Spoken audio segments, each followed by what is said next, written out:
welcome Dr. Emmett Emery Sr. You Better Stand Your Watch podcast. I'm going to do it today. I haven't done it in a while, but I'm going to do it today. What are you going to do, Dr. Emmett? I have a guest today. And the guest today is pretty in-depth in the topic that we're going to cover. He's the first guest of the year for 2025. So, I like to put certain people on the spot. He's not a returning guest. He's a new guest. So if you can do something for me, I need you to count how many sweat drops he have on his forehead throughout this podcast. And then just put it in the question and put it in the comment section on YouTube. I saw 25, I saw 55, I saw 60. And I'm just playing. The guest today is Mr. Bianco Berry. And Bianco, tell my guest who you are. Hey, good afternoon. Thank you for having me, Dr. Emmet, on the show. My name is Bianco Berry. I'm a senior engineer with a wireless company. Also, I am a member of one of the greatest fraternities known to man, Kappa Alpha Psi Fraternity Incorporated. Yo. Yeah, I'm married with a wife, 2 kids, and 1 granddaughter. No dogs? No dogs. Oh, good. Because you already said you're a noob. Maybe involved with no dogs. Before we get started on our topic is going to be on commitment today. First, I'd like to thank everyone who subscribes to me, who follows me. And what I'm going to do today, I haven't done since I've been doing this podcast, but I'm going to read a letter that came to me from one of the subscribers, one of the followers. I get comments on the YouTube part, or I get a little paragraph and email sent to me. But this one touched my heart and it tweaked my imagination. Sometimes when you're reading, you like to put yourself in the other person's position or try to think that you are that person, what that person feeling, what that person seeing. And I did that, and it moved me. I'm going to read it verbatim, and then I'm going to tell the person's name at the end. It said, "Dear Dr. Emery, I recently had the privilege of tuning into You Better Stand Your Watch. And I must commend you for creating such an insightful and empowering podcast series. Your episodes devolve deep into the essence of leadership, drawing from your extensive military background and personal experiences. The discussions on spiritual leadership, emotional intelligence, and servant leadership have been particularly enlightening. In episode 23, wow, what episode we on now, producer? 43, 44? Wow. Thank you for going all the way back. Oh, my God. Wow. In episode 23, featuring Pastors Maurice Taylor and Dr. Jesse Washington Jr., Dr. Jesse Washington Jr., oh, my God, you're talking about confrontation when you talk. Oh, this is different. This is different podcast. I know Jesse Washington is Dr. Jesse Washington, but the conversation on managing emotions and building trust resonated deeply with me. Your ability to intertwine personal stories with actionable leadership strategies makes each episode both engaging and informative. It's evident that you are passionate about fostering exceptional leadership and behavior awareness in your listeners. Thank you for sharing your wealth of knowledge. You Better Stand Your Watch has not only expanded my understanding of effective leadership, but has also inspired me to apply these principles in my daily life. I eagerly anticipate future episodes and the continued wisdom that will undoubtedly impart. Warm regards, Alexis Stratton." Thank you, Alexis. I appreciate this letter. The guest I have today is going to give you some in-depth wisdom on the topic at hand. And the topic at hand is going to be on commitment. So let's get into commitment. Commitment is the state or quality of being dedicated to a course, activity, etc. A pledge or undertaking are engagement or obligations that restricts freedom of action.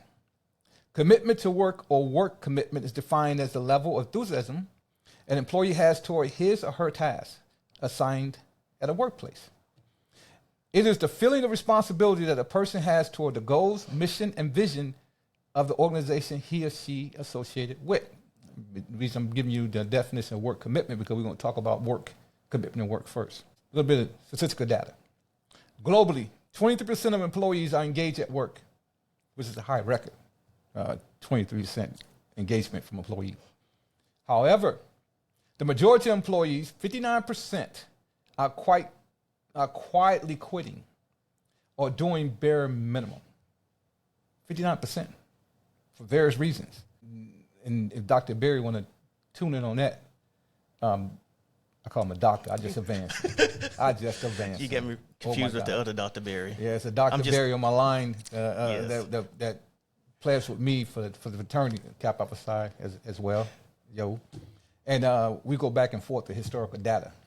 So, Mr. Bianco, okay, all right, we're going to stay there. And you can chime in if you wanted to. 59% I'm thinking is going to be, majority of 59.6 is going to be based upon generation. Yeah, I think so. As far as I know, some of the older generations, like such as myself and you and I. You just call me old? Oh my God! I said you and I. I didn't say. Okay, I didn't say. I didn't put you out there by yourself. Now I said you and I. I am a little bit aged, but I'm not old. Okay, fair statement. But you got grandkids, right? Already? Okay. All right. Yes. But anyway, like we was instilled differently to do a job, complete a job, and work to do your best because your name is your name and your work ethic goes a long way. Fast forward to these, I don't know what they call Gen X, millennial, whatever they call right now. Some of them got to have everything laid out for them. They got to have so many breaks. They got to have this and that. And the opportunity for them to jump between jobs and after job is more so that they can do that now. And some of them, they do quite quit. They may do the bare minimums in order to get by because they may be looking to go on to the next bigger job or get more money, wherever the case may be. Or they may, I don't know, they may see something about they don't like, or they may not be able to go and sit in the office for 8 hours a day. I mean, some of these younger generations, it's just so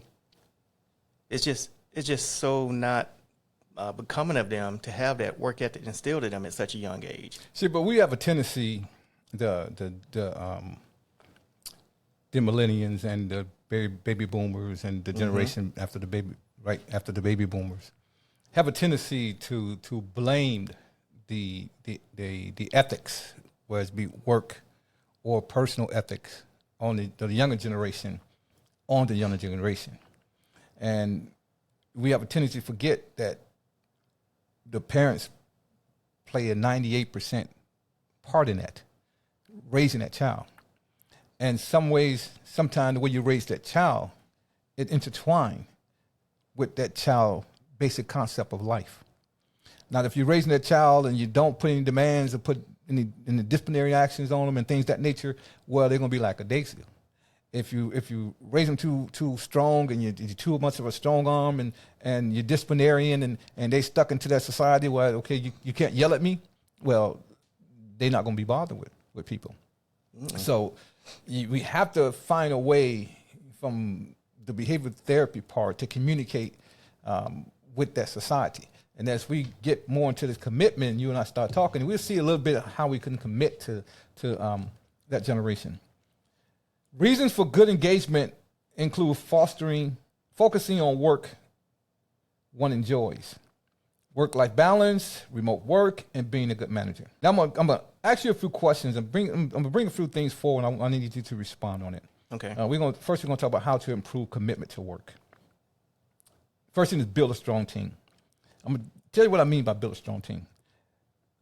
Build a strong team. Teamwork depends on how well employees are able to interact with each other and work in tandem, and how well they can perform as a group.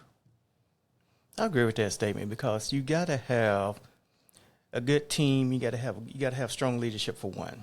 Okay, you got to have a good manager. And in our cases, we have it where I work in 8 to 5, whatever the case may be. I may work some days. I may come in at 10. But I'm able to work from home 2 or 3 days a week and then go into the office a couple of days a week as well. You got to have that trust between your manager and yourself that, hey, if Bianco is not here, he's pretty much doing his work. And some days I may work from 8 to 5. Some days I may work, take a 2-hour lunch break, but I may be online again like at 7, 8 o'clock at night, trying to make sure I get my work committed and get everything done. And we do have some team members who can cover for me, and I can cover for them as well. So we do got that kind of trust with our teammates here in our market that we have, that we can rely on each other to get the job done. If I go on vacation, I can say, hey, I can send it out to my team. One of the guys will pick it up if they're not busy doing something else and stuff like that. So what I'm gathering is that you believe that commitment at work is not based, but an important part of it is trust. Yes, between teammates and your manager. And how is that trust generated? The trust is generated pretty much saying, if you say you're going to do something, try to do it. You don't want to say, hey, I'm going to do something, or then 2 weeks later, hey, did you complete that project? Oh, man, this happened, that happened. You can't make excuses in order to not get your work done in a sense. Legitimate stuff may arise like, oh, you may have a sick child that you want to be able to meet the deadline by a certain hour. But you got to communicate to your manager or communicate to your team to say, hey, I had an emergency come up. Can you take over? Here's where I'm at with this thing right here. So you got to have that trust and communication between employees and to your peers and stuff like that. You can't just go, lackadaisical. I know some examples where some employees may go disappearing. We call them, you see they cheer, but they're not there. Yeah. Stuff like that. Poof. Yeah. Next, promote a culture of transparency. When an organization keeps employees informed, they feel valued and trustworthy. It increases their sense of belonging, and in turn increases their communities to work. Their commitment to work, I'm sorry. Mm-hmm. Yeah, I agree with that statement, because you want to make sure you tell your employees what's coming down the pipeline, what they can expect in the future. You don't want them to be guessing like, dang, why am I doing this? Why am I doing that? And you say, oh, I don't know. That's just the way it is around here. But you want to definitely communicate to them to make them feel like they are a part of something, to make them feel like they have an opinion about something, make them feel like, hey, I could tell you this, and this is what's coming down the pipeline that you probably need to be ready for, and stuff like that. Like case in example, you don't want to be out there working on projects and you don't know when the end date may be or stuff like that. So you want to make sure you engaging with your employees, engaging with your team, and letting them know that, hey, I'm committed to this project. And I give you an example, like hurricanes may come around. That's when we have to pull together. You may work around the clock to deal with certain issues like that, because you got to know you got people like your customers or whoever may be relying on you to do what you said you're going to do. And that comes down, I guess it comes down to like your part of integrity. So you want to make sure you have your integrity intact in order to go forward so people can trust you to do the job that you need to do. Yes, Bianco mentioned hurricanes. I mean, that means he's in Florida. He's from Florida. He didn't say it, but he's in Florida. Now, how much of that is affected by trust? As far as like, you pretty much got to be able to, say for instance, I'm doing my job. It's almost like a compartmentalized type deal. Say for instance, if I'm working on something and I'm waiting on you to complete your part, your end of it, so I could continue my job, then the trust is going to be like, okay, I need to communicate with you what's going on. Is there anything I can do to help you? Because if you holding me up and making me look bad, guess what? I'm going to have to come talk to you offline. I'm not going to do it in a public space where I'm trying to embarrass nobody, or I ain't trying to throw nobody under the bus. But some cases you might have to if they don't respond in a timely manner, or if they don't get their job done, in order for you to move forward to do your job, so the next piece of the puzzle can be handed off to someone else to do their job. Throwing someone on the bus is more of a United States terminology. Explain to my European subscribers and followers what you mean by throwing someone on the bus. Because you're not physically throwing an individual on the bus. Physically throwing someone under the bus. You may actually send an email to either a manager or someone else's manager, say, hey, I'm waiting on such and such, and call him John to finish up his part of the project so I can continue on. Do you know what's going on with him or something like that? Hey, he hasn't done this. This is like the third time he has not completed the work that I needed to me in order for me to do my job. Instead of like going to that individual directly, you may go to their manager or something like that. So you justify delays. Mm-hmm. Next, strong work ethics and commitment to work. When employees witness such values in an organization, they attempt to stay around and be committed to the organization.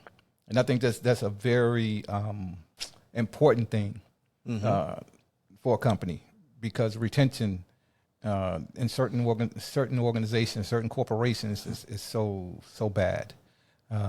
Let's take manufacturing or supply chain management, or even sometime in the tourist industry, as we're in Florida, that people just jump around to place based upon, if this place is paying me $18 an hour, but down the street they're paying $20 an hour, goodbye this place, I'm going for $20 an hour.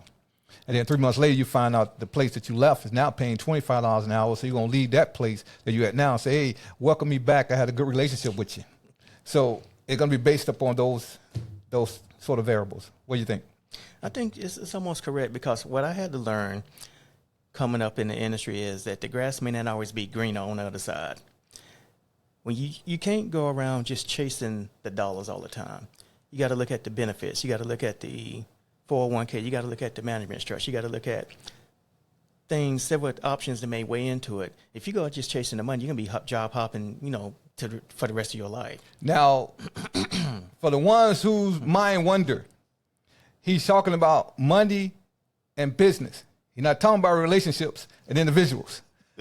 Jumping around, stay focused with us, stay focused. All right, go ahead. Oh, okay. We're still talking about business, right? Okay. That's right.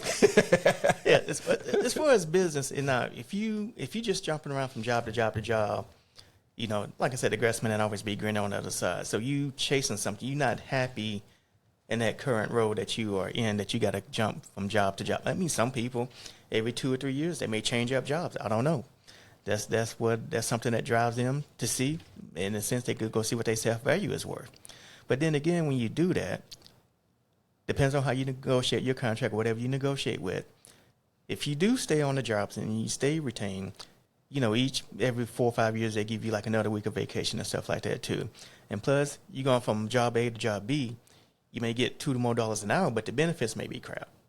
As we get older, as a kid, I guess to you, that really would make sense. But as a man coming up with a family, you got to make sure you have, what do women say now? They're looking for men with benefits. So you got to make sure you have benefits in order to maintain a family. You don't want to keep jumping from job to job to job, because I haven't did that in a while. But some jobs may hold your benefits for maybe 90 days or something like that. So you got to be careful. It's a fine line when you decide to do that. If you want to stay with a company, if you feel as the company is being lied to, or you've not been treated fairly, then yeah, you may want to jump around, go find another job, someone who value your worth, and not just just tolerate you. You touched a little bit with the age and the understanding of that particular action as far as job hopping, and I agree. And another aspect of with the age is you do too much job hopping, and before you know it, it's close to retirement. Mm-hmm. And you never had that stability. Now as you're 62 and you've been working since age 18, and you had 35 different jobs. So where's that stability towards the latter part of your life? It's not there. It's not there. So it's not even built up. So that's another struggle part. Okay, next is innovation is the strategy. Let your employees be innovative in providing ideas, employee strategies, ways of communication, etc. Innovators are committed employers. I would say, yeah, that's a fair statement. If you're given the ability to innovate, stay on the cutting edge, stay on the driving edge, you're not just doing the same old, I want to say boring stuff, like going in, doing an 8 to 5, taking lunch at 12, and not anything changes in your day-to-day. You don't want to be stagnant in that position. You got to be innovative. You got to be ready to change with the way the world needs you to change, or where that company needs to change. You can't just go, like you said, you brought up a thing we was talking about earlier about 8 tracks. Was it CDs, compact disc? All right, don't throw me out there talking about 8 tracks. Come on now, I ain't that doggone old. I don't look at it. Hey. No, I remember 8 tracks now. I was back in the day. I was with the 8 track era. I was at the end of the 8 track era before they went to cassette tape. I was there with the 8 tracks. I was there with the typewriters too. But let's move on. But yeah, that's saying you can't get stuck doing 8 track. You gotta evolve as the business evolves. So you have to have that innovation in order to change when you need to change, in a sense. So you can't just be stagnant and think you're doing the same business model and the world is changing around you. You can't be stuck here. Then the world is moving on with the technology. I know when I was growing up, they didn't have ChatGPT. Now that's the big thing. ChatGPT is. I'll give you an example. Yes. Help your employees grow. An organization can support its employees by providing them with learning opportunities, cross-training, and any other interactive method that supports their overall development. I agree with that statement because a lot of companies now, they want you to be cross-trained. They want you to learn other roles. They want you to be able to do multiple things now because it's almost like a twofold. If you learn this job and you're doing your job, when it comes to, and it's a bad thing, you can lay off this person doing this job. Hey, you can do both of these jobs now. Mm-hmm. It's like one of those double-edged sword where you learn both jobs and you may be able to do both. They want you to do both jobs. And I always learn, if you're doing such a great job, guess what? You get to do more work in a sense. Now, is that fair? But isn't that sometimes contradictory and to the point that a lot of people don't like to do cross-training? It is. Because they think their job's in jeopardy or they got to fill in for someone on vacation. Yeah, that could be jeopardy. And it could be twofold. It depends on how you look at it. It depends on the individual. If you want an individual who wants to grow in a company, wants to become recognized by leadership, you may have to do something like that, some cross-training. If you don't want to be stuck in your role, you may have to step out your comfort zone and sit down with some other people. Like I had an individual who sat with me, then I sit with some other individuals just to learn their job. And it gives you, it gives you a perspective of, okay, your job and my job are two different things, but I understand some of the thought process or some of the emails that come out from you, how you feeling because I don't sit in your shoes and you don't sit in my shoes. Because, before you just talk about it, like, what the hell they doing, man? What they doing, man? They ain't. Then you can sit in their shoes like, oh, okay, now I understand it. And they sit in my shoes and they understand where I'm coming from and stuff like that. Isn't it based upon the corporation? Yeah. Because with some corporations, it's a motive, so to speak. Mm-hmm. So let's take supply chain management, manufacturing. Okay. They have a problem with retention. So therefore, they need individuals cross-train to do other areas in order to keep production going. Mm-hmm. And I would say they need to dig deeper to see why are they having a problem with retention. Exactly. Is it the management? Or is it that you don't have a clear path to maybe getting promoted? That's one thing they have to dig down deep in themselves. And they may have to do some kind of, I don't know if they're doing surveys. So they may have to survey their employees and say, hey, tell me what we can do to get better. But you got to have your employee willing to listen to the employees as well. If they're not listening, maybe that's why they, having issues. Or they probably don't have an avenue for advancement. Yeah. Because it could be the market could stagnate some jobs. Yeah, and they may not be getting the raise they think they deserve either. But if they go back to what you said, if they're communicating with employees and explaining things to employees, mm-hmm. then they understand it. Some corporations have high regards for employees. Explain things to them and keep them up to speed and keep them up to date and everything else. But don't share that with the managers. So the management staff end up rotating in and out. Mm-hmm. Some companies say, we have to keep the employees because production has to get done. But we can always find a manager to manage those employees. I mean, in a sense, I don't know if I necessarily agree with that statement because, say, for instance, you could bring in a bad manager, destroy the whole team. Or you could bring in a good manager. I take a manager who really may not know as much, but he could just manage the team. And he'd be willing to learn, or she would be willing to learn, what do you need in order to do your job efficiently? If you get a manager who thinks he knows everything or she knows everything, then they ain't going to be willing to listen to an employee to say, hey, I want it done my way or the highway. This is the way it was done in this market. Especially if you're bringing in an outside manager who may not be in the industry, and they may have a known, proven track record at company X, and company X may be something totally different than what we at company Y.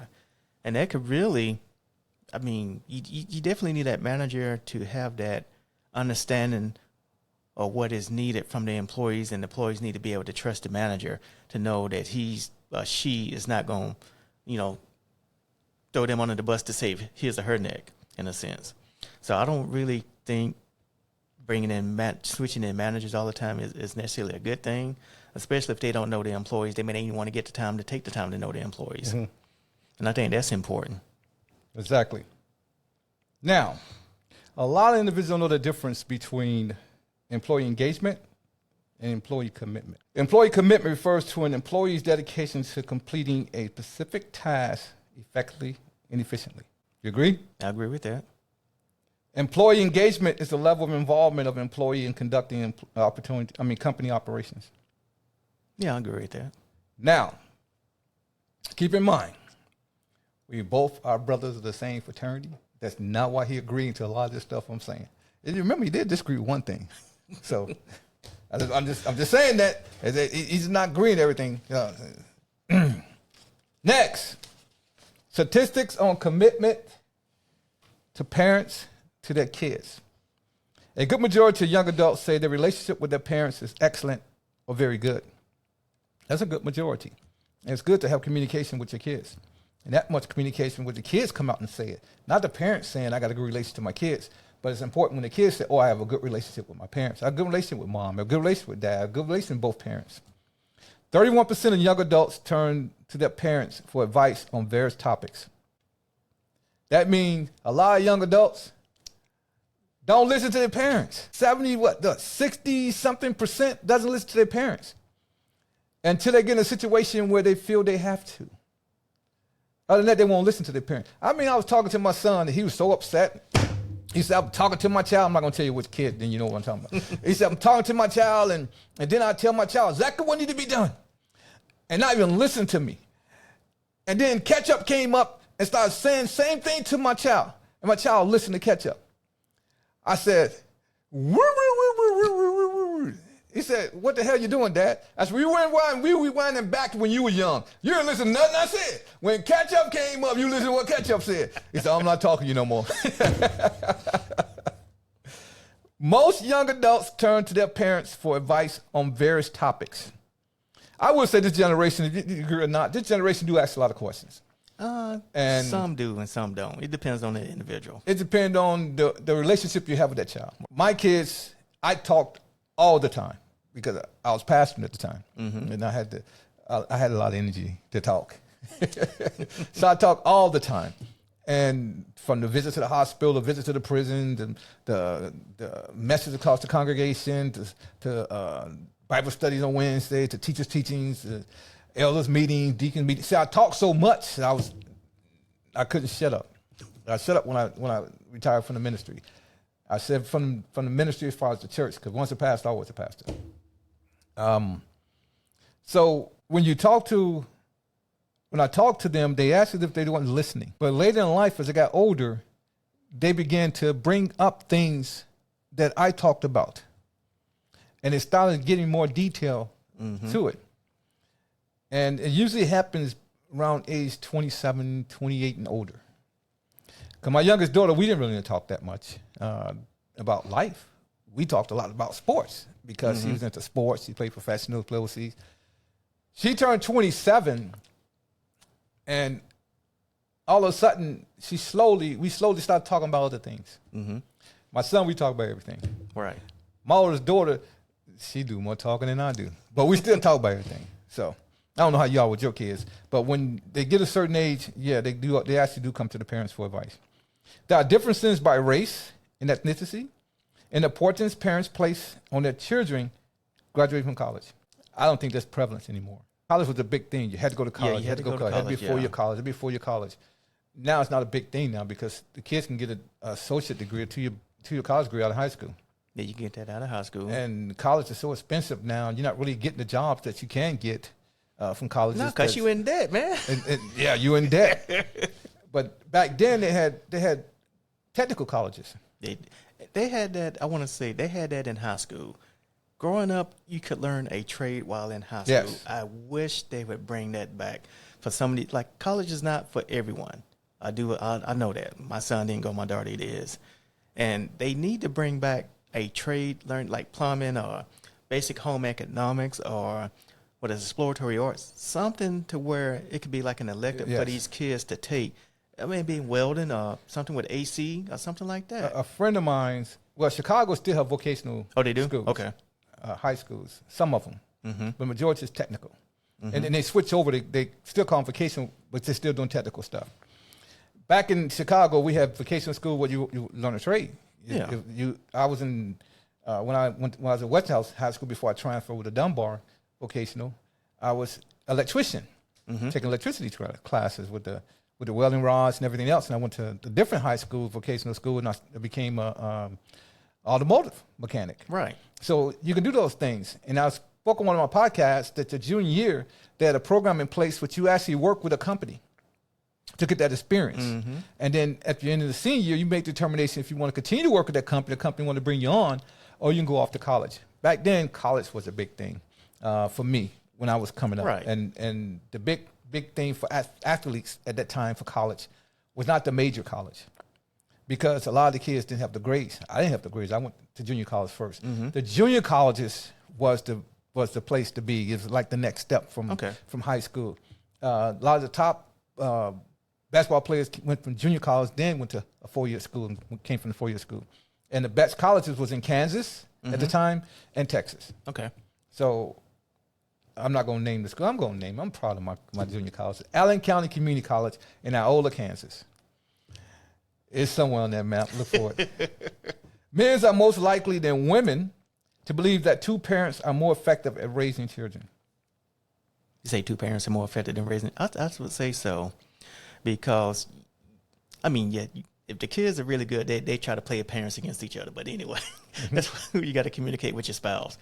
But yeah, I think so, because it gives them both a mother and a father, and to see the best of both worlds, see how a father reacts in the household, see how a mother reacts in the household. Then you got some of these like single parents who come in there, they see mom struggle, or they see dad struggle. Then they try to do better, but then again, they may fall into that same realm. So you got to have, I think, you got to have, like I said, it goes back to that old saying, it takes a village to raise a kid. So you definitely, if you can, you try to have two parents, a man and a woman in there to help raise that child. Yeah, but that village they was talking about wasn't with their dad. It wasn't with their dad. So right. I struggle with that because I was raised by a mother, and she raised single mother with 9 kids. And back then, you didn't see that. And I grew up in the projects area. And in that project area, we had around, about 3,000 families. And if you got that many families in the whole project community, with all that violence going on, you got little boy trying to be mans, and little girl trying to be women. Yeah. You got all that violence going on right in that community, and there's no father around. I mean, Tupac did a song, talked about how the man should not treat the woman. Because he grew up in that environment. Right. How did Tupac come up in this podcast? 83% of parents agree that good parenting can be learned. You just said it. Yeah, I agree. Good parenting. If you got good parenting, if you're working together as a unit, if you're working together as a unit, yes, it can be done. It could be done. You said it could be learned. It could be done. Yeah, it could be done. Yeah, it could be learned. Involved parents lead to involved parents lead to higher academic achievement, school engagement, and motivation in studies and students. Yes, that's you want to be involved in your child's life. I know a lot of times as my kids was growing up, because I had one from my wife, then I have a baby mom and stuff like that from another lady, and my son, he didn't have that. We're going to have to edit this part out, producer.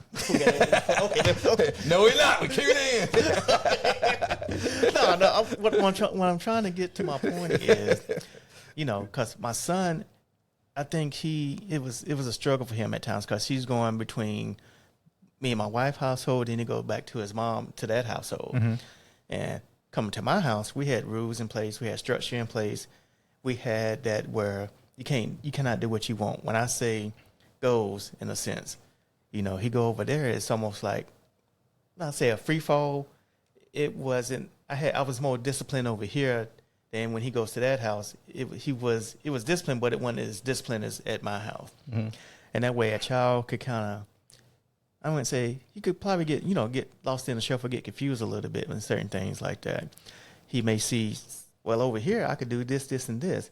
But I come to Dad's house, I got to do this and this. Like, I had him doing chores. I had him doing laundry. I had him doing the dishes and stuff, sweeping, cutting the grass and stuff. The stuff that, he should be doing to be a productive citizen. He go over there. It's like, I don't know what the rules are. Because me and my wife, we set the rules for, at that time we had My daughter's there, my son was there, and we set the rules, say, hey, this way it's going to be. Stuff like that. You go over there, it may not be as, I wouldn't say I was a strict father, but I was a father who knew how to raise a young man to be a man. Mm-hmm. I said all the time, it takes a father to raise a son, a man to raise a son. It does. It takes a mother, a woman to raise a woman. And I'm sticking to that because of old school. Now, a lot of something to rebuttal what you said is it could be a negative learned behavior in a household with constant arguing.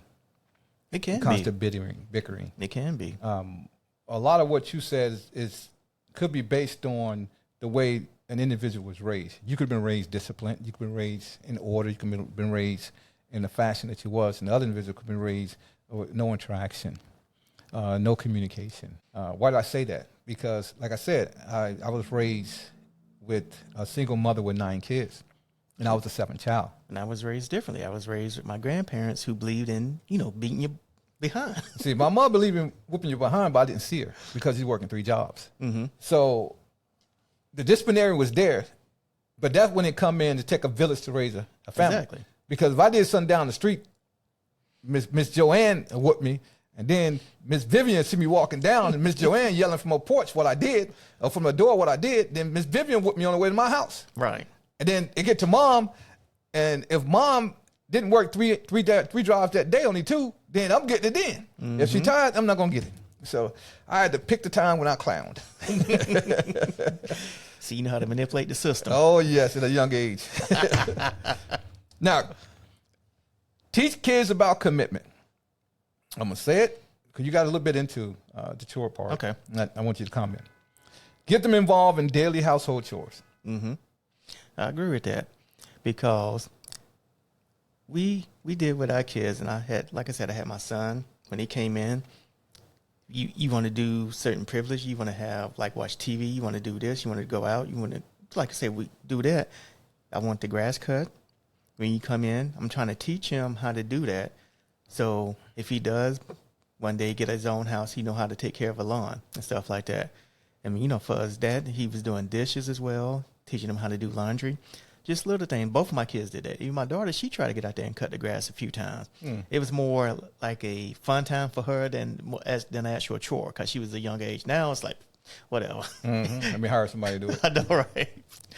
But yeah, I believe it's because you got to give the kids some kind of sense of responsibility in order for them to strive to work towards something as opposed to, like I say it all the time, us as a parent, sometimes we may be some punk parents because we may give them too much without them earning it so much.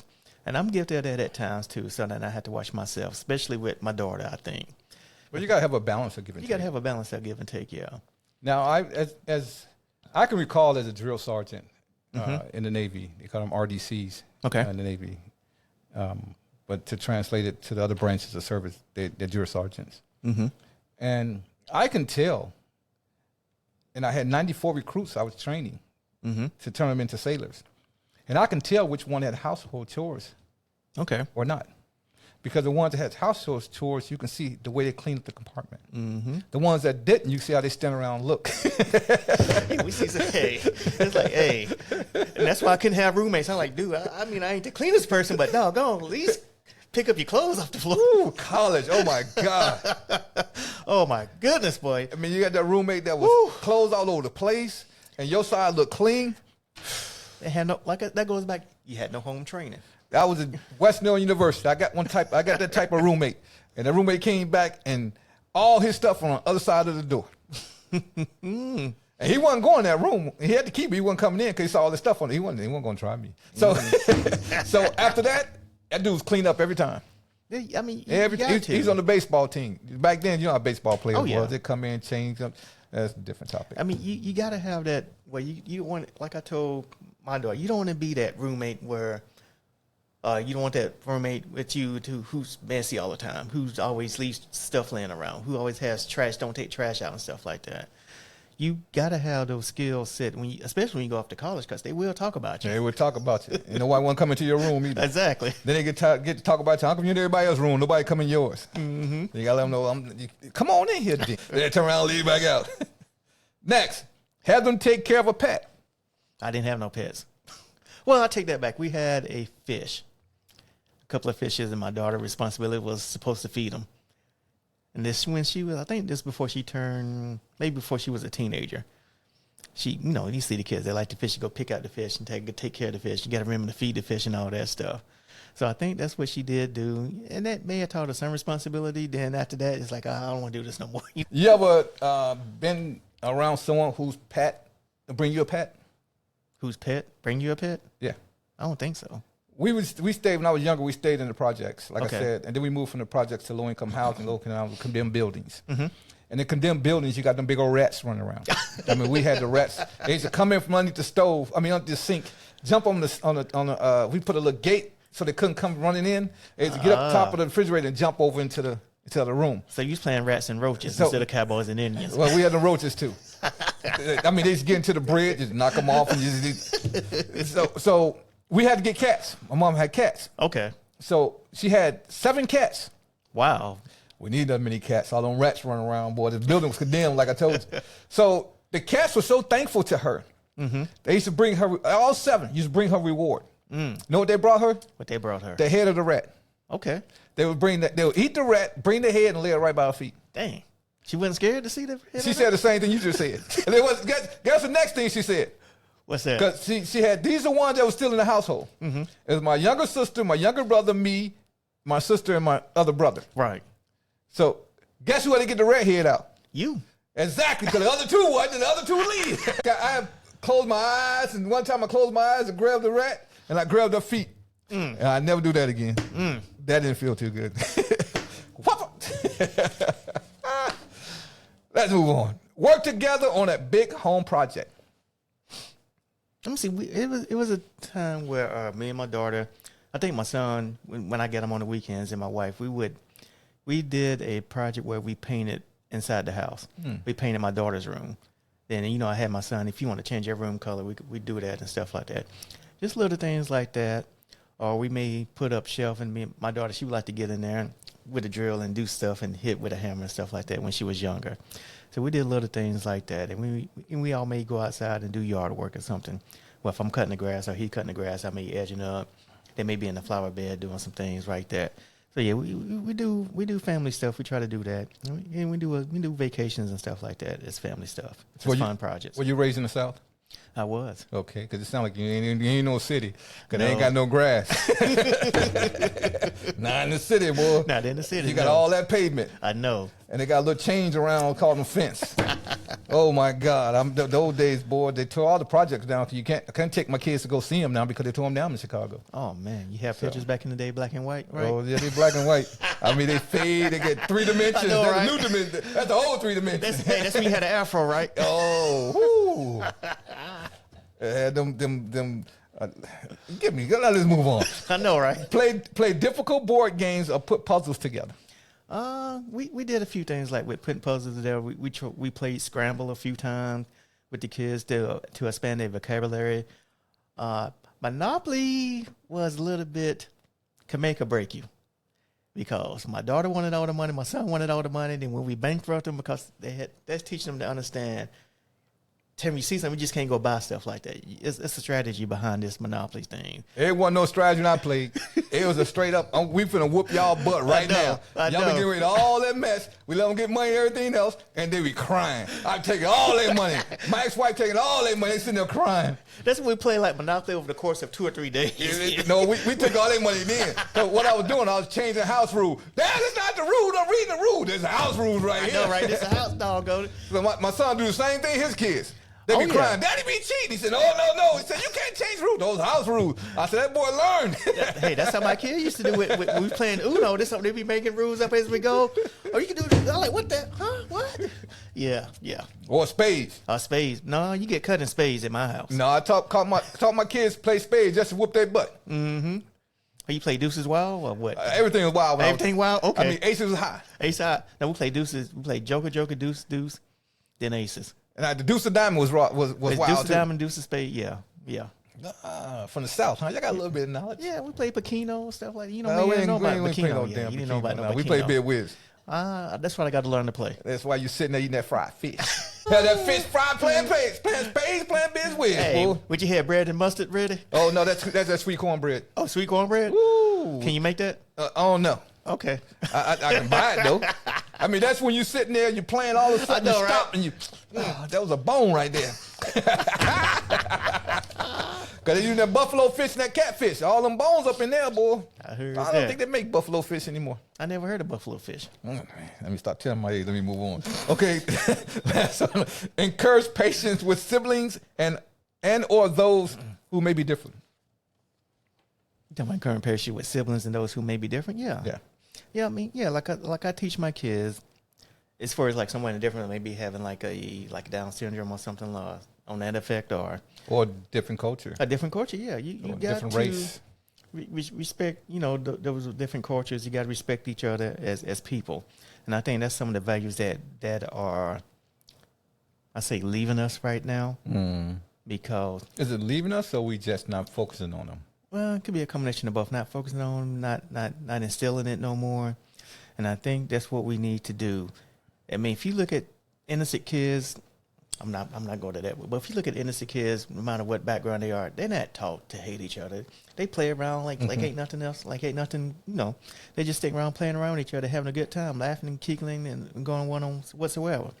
Now, as they get older, it could be a different thing. You may not necessarily hang around. You know, like I say, we Caps, we not necessarily hang around a bunch of Qs or a bunch of Alphas, not like, but we hang around each other. But in a sense, you know, you try to teach your kids to put yourself in other people's shoes to see how they was brought up. Like I tell my daughter all the time. Well, you know what you just did was a true nuke. When you get a chance, you knock the Kappas and the Qs. Okay, all right, go. I told my wife I was going to talk about the Kappas. But anyway, you just try to make sure your kids know that respect everybody, respect their cultures, because I tell my daughter, I said, you came from a two-parent environment. Okay. Now, your brother, he was back and forth between our houses.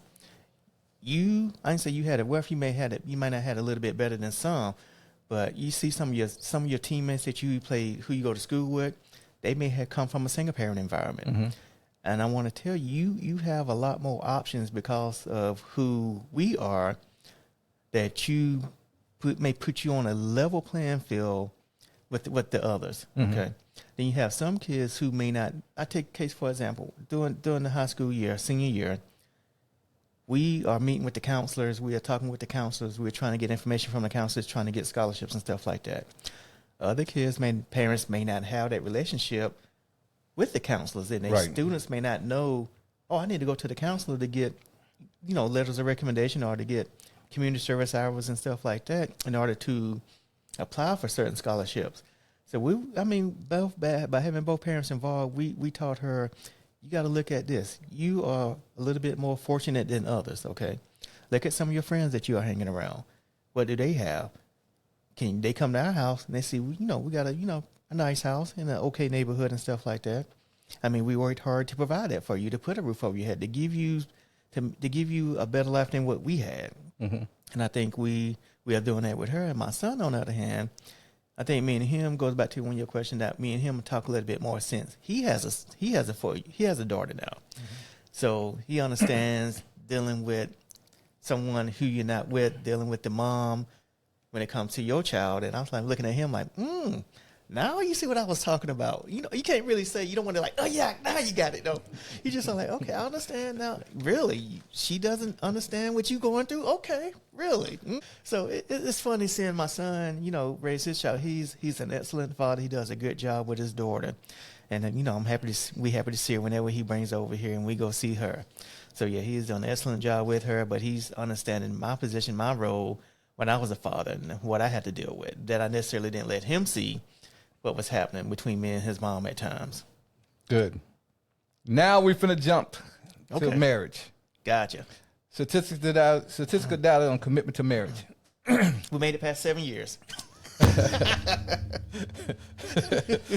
About 9 in 10 Americans, 88%, cited love as a very important reason to get married. ahead of making a lifelong commitment, which is 81%, and companionship, 76%. All the numbers still very high. Most Americans find it acceptable for unmarried couples to live together, even for those who do not plan to get married. I don't know who those Americans are. I don't know. Because it's a lot of unmarried couples living together. I think it's the norm now. I think this statistical data was these individuals that they surveyed must have been baby boomers. It wasn't this generation. Because what you call that, like common law married now? The common law is 10 years, yeah. It's 10 years? Okay. The marriage rate is at a record low, but most never married Americans say they would like to marry. Common law we're talking about. Okay. They get to know each other a little bit more now instead of getting married. Actually, marriage doesn't last as long as it used to. You got people those very careful. You can count on one hand how many people that have been married 30 years, 40 years, 50 years, and still going strong. I talked my last podcast that we had someone that this man was 117. I forgot. I'm paraphrasing age. I think he was 117. She's 115. They've been married 78 years. You're not gonna see that anymore. Nah, Not I doubt at that. all. UCLA psychologists found that being committed to your marriage means different things for different couples. It does. Like I said, me and my wife, we may do different things than what you and your wife may do. Not seriously that we got a bad marriage or you got a bad marriage. Just that you got to know the individual. It goes back to what works best for you and yours may not work best for me and mine. You know what I'm saying? And then you have those couples that try to intervene and put their relationship and the things they're doing in their household onto your relationship. That's why, it's just me. That's why I'm really selective on and over the years on having friends. Because you get those relationships, so the spouse has a relationship, and then all of a sudden the other spouse is struggling and don't want to let anyone that's struggling, and they're putting that mess into your spouse's head. Or the male doing a lot of things with the other male spouses, never in the house, because they're out there doing things together when they should be doing things with his own spouse. So back in the day, a lot of mess was going on. Guys didn't respect your marriage. And females didn't respect marriages. They didn't care. So I don't know how it is now, but I'm not even asking my kids. I don't want to know. Commitment in a marriage is a decision to continue on a relationship. It is unwavering allegiance to a relationship and a partner. Commitment can be viewed from three angles in a marriage. Personal is the one that really matters. The emotional aspects of personal commitment enhances our marriage because it directs how we feel about our partners, and how we feel about them regulates how we treat them. Moral. One partner involves having a strongly held belief in the institution of marriage itself. Generally, this indicates a religious or spiritual component. However, it also may entail a more unilateral element. Do not force spouse to go to church. Don't do it. Ephesians 1:2-3, which is his body, the fullness of him who fills everything in every way. He says it. He fills the church he sees fit. So if he wants your spouse to follow you to church, he'll make sure your spouse follows you to church. If he wants your spouse to be an example to see if you are holy, if you're going to stay righteous to him and to the Holy Spirit, then he's going to let your spouse remain the way your spouse is. If he wants your spouse to go through to see a loyalty from the spouse, then he's going to let your spouse go through. If he uses your spouse to see the good in him through your spouse, for someone else he's trying to bring over, he's going to let your spouse go through. You know, let me stop. This is not church service. Structural. As that preacher came out. It was tough doing that podcast with Dr. Jesse and Pastor Taylor. Man, woo. I had to keep it in because they had everything going on. Structural, which results from an intermingling of resources. Married couples pool money and other material possessions, have children, and establish a social life together. Commitment is important because the excitement of a relationship wears off in time. And people must decide to stay with each other intentionally. So you got to be committed to the other person. If you're not committed to the other person, it's going to show. That means you're not going to want to be around that person. You're not going to want to do things for that person. Commitment in a relationship. I'm going to say it, you respond. It's a huge promise to your partner to be their other half in life. I agree with that. You got to have a co-pilot in life. Your spouse should be, well, whatever should be the co-pilot. That should be the one, you can rely on. And sometimes some marriages, you may not be able to rely on your spouse. And that's hence, you may turn to someone else who may be there for you, may not be there for you, someone you may rely on besides your spouse. And that could be detrimental to a committed relationship. Yeah. Even more detrimental is when that spouse put that child in the place of the other spouse. Mm-hmm. And they want to spend more time with the kids and do things for the kids and not include the spouse. Mm. I mean, when I was pastoring, I had a couple that whenever the mother went to take pictures with the kids, because she loved to take pictures. Mm-hmm. Back then, you take pictures of Sears and you take pictures of other places. So she used to get the kids dressed up and go take pictures, but didn't include him. Why was that? How do you know? She wasn't into him anymore. Mm. But she never told him that because she enjoyed being comfortable. So he had pictures up in the house of her and the kids. And when you walk in, you see the kids dressed up, see her dressed up, see a family photo, because it said family photo. But he wasn't in any of them. He wasn't in any of them. Okay. So what do you think they did to him? I mean, yeah, that could be demoralizing. It's like, did you not tell me, or you don't want me to be involved anymore? Or you just want my money and not me? I mean, I don't know. You can send mixed signals and... Exactly. So he went outside the marriage. Right. And get what she said during counseling. What was that? What'd she say? That's what I wanted you to do. I wanted you to be the reason why this marriage fell apart. So I had to put it in that position so you go out and do that. And you did it. Okay. That showed how weak you are. And I wouldn't want a weak man. I want a strong man. I said, oh, my God, I can't write a book on this. Provide safety and security so couples can openly express their thoughts, feelings, and desires. Yeah, you kind of have to have that and to make sure that you can... I guess the biggest thing is you don't want to say tell your spouse something and they just like start laughing at you because of something that you did and stuff like that.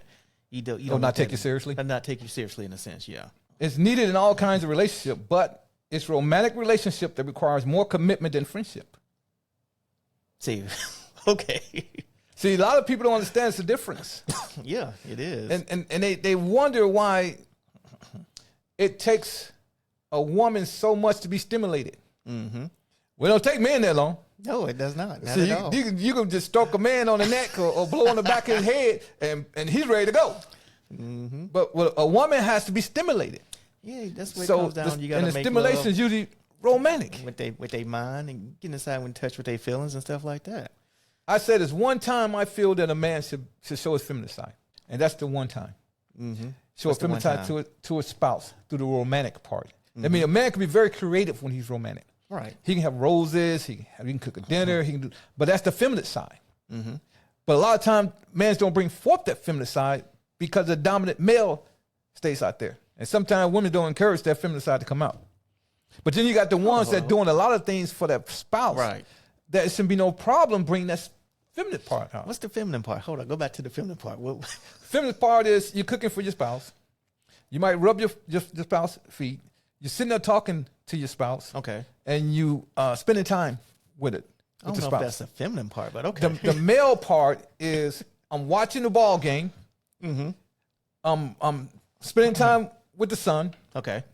I'm spending time with my friends. Mm-hmm. The male side. I'm dominant. I'm sitting outside by myself, smoking my cigar. I'm spending quiet time with myself.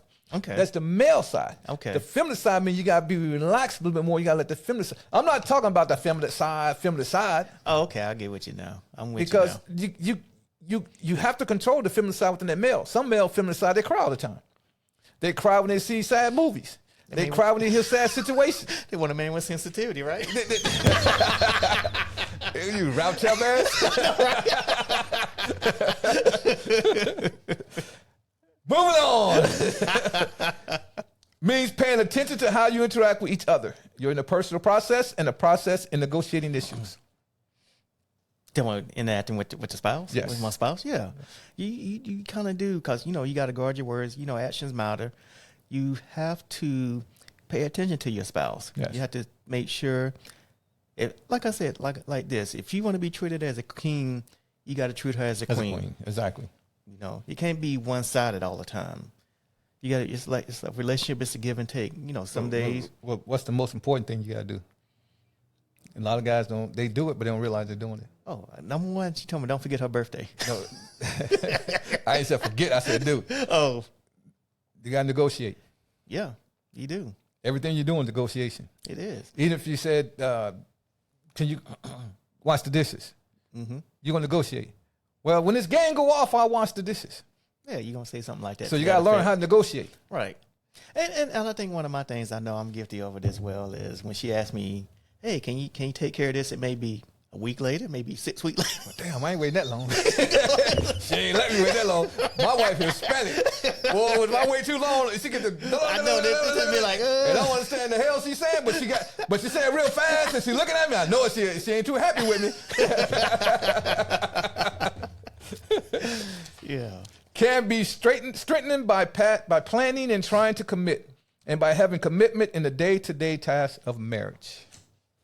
I mean, that's one of the things you got to. I don't know, between man and wife, we got to find time to date each other.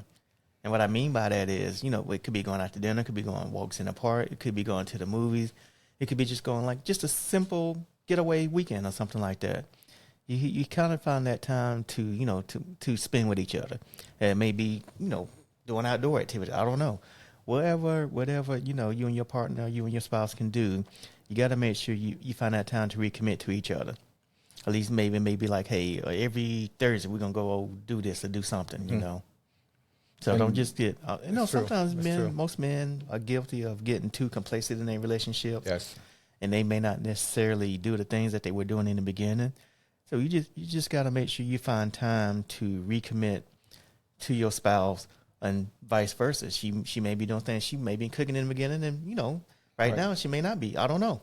It could go either way. You're right. Some men do get complacent. I still open doors for my wife. Every now and then I open the car door because I don't like walking all the way around. I know, right. But I still open doors. You still open doors, yeah. And the same thing when you walking on the sidewalk, you got to make sure you're on the outside. I wait till she's safer. And on the inside, yes. yeah. Some men walk inside the street. I don't let her walk close to the curb. I want to say, y'all need to switch and do something. I've seen some guys just be walking. I'm like, And if it's a crowded sidewalk, I make sure I'm always walking behind her. She never walks behind me. Exactly. And that's my way to protect her. And one thing I do to show my commitment to her is I'm always paying for meals. I never ask her to pay for anything. We go out to eat, I'm paying. Now, my commitment shows me how committed she is. So at times she'll say, no, I'm paying. I mean, I'm not asking her to pay. From the commitment in the relationship, she said, okay, well, you've been paying for this meal, and this meal. So I'm taking you out to eat. In my household, it come out the same pot, so it doesn't matter. She said, I'll take you out. So it's good to have we just have different accounts. And that's one thing we do. That's one thing has been, and that's one thing to go back to, you know, having your spouse. That's one thing we really don't have to worry about is arguing about money. Like I say, you know, like sometimes romance or finance can be a damn nuisance. Where's the Dolomite? But I know that way back. Way back jungle deep. You know, way down in the jungle deep.